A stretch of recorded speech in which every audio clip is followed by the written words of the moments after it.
Salam sukses Bapak Ibu, sahabat pembelajar dan para guru yang akan mengikuti pretest PPG ataupun UP PPG. Kali ini saya akan berbagi, bukan berarti saya menggurui Bapak Ibu, tetapi bagaimana kita tujuannya adalah untuk berbagi satu dengan yang lain mengenai soal-soal pretest PPG dan UP PPG. Pada kesempatan ini saya akan membahas tentang kompetensi pedagogik. Nah, Bapak Ibu, untuk mendukung channel ini, jadi Bapak Ibu silahkan like, kemudian subscribe dan share ya.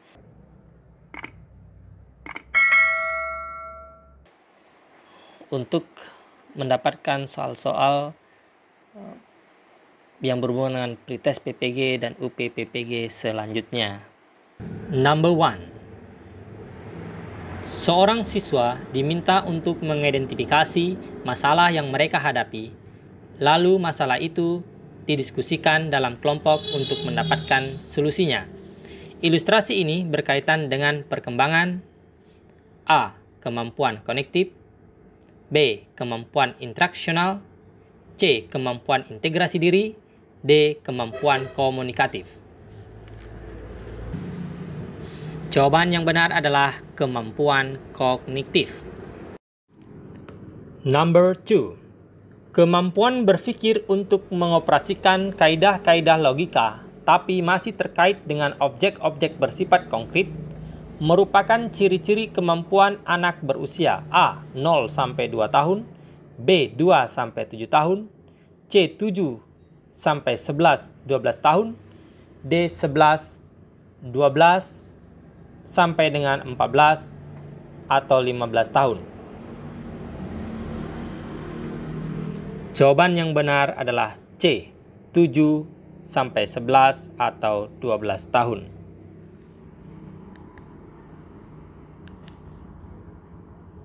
Number 3. Kemampuan peserta didik untuk membina hubungan dan kemampuan memotivasi diri termasuk kecerdasan A. Kognitif, B. Sosial, C. Emosional, D. Moral.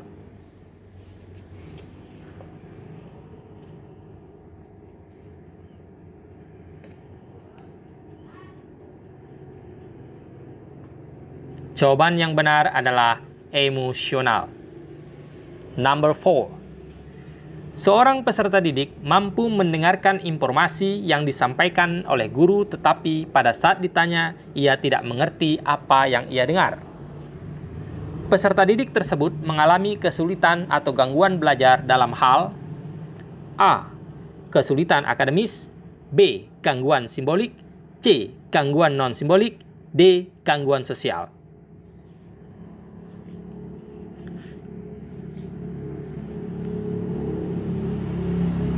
Jawaban yang benar adalah gangguan simbolik.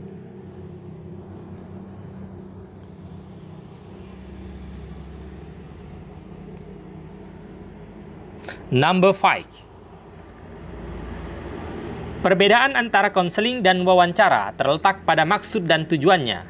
Tujuan konseling adalah A. Membantu siswa agar dapat memecahkan masalah pribadinya, B. Membantu siswa agar dapat melakukan penyesuaian diri dengan lingkungannya, C. Membantu siswa agar dapat mengatasi kesulitan belajar, D. Membantu siswa agar memperoleh informasi tertentu.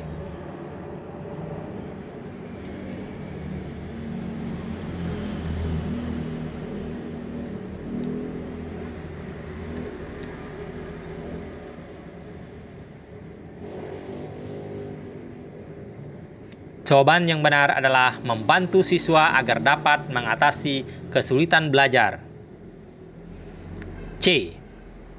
Number 6. Teori ini memandang belajar sebagai hasil dari pembentukan hubungan antara rangsangan dari luar atau stimulus dan balasan dari siswa atau respons yang dapat diamati.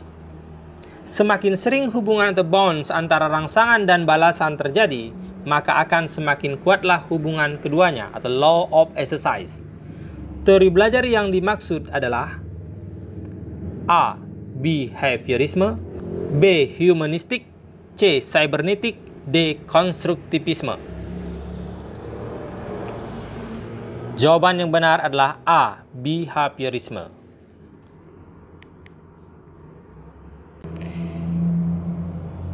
Number 7.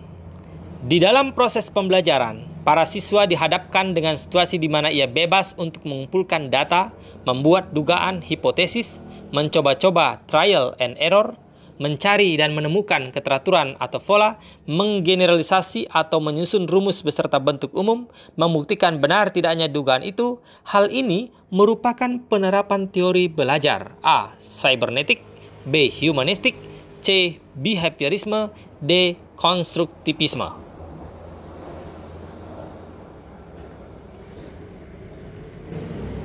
Jawaban yang benar adalah konstruktivisme.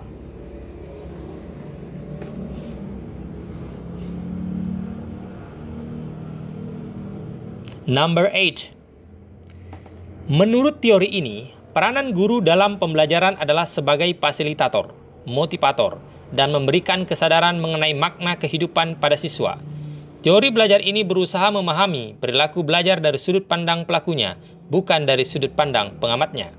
Teori belajar ini adalah A. Humanistik, B. Konstruktivisme, C. Kognitivisme, D. Nativisme. Jawaban yang benar adalah humanistik.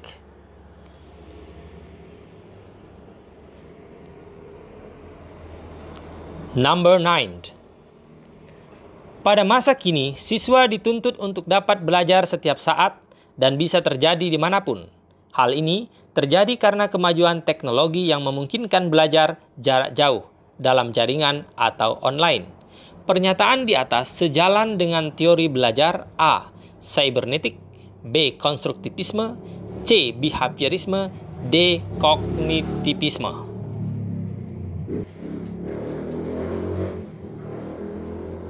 Jawaban yang benar adalah cybernetik. Number 10.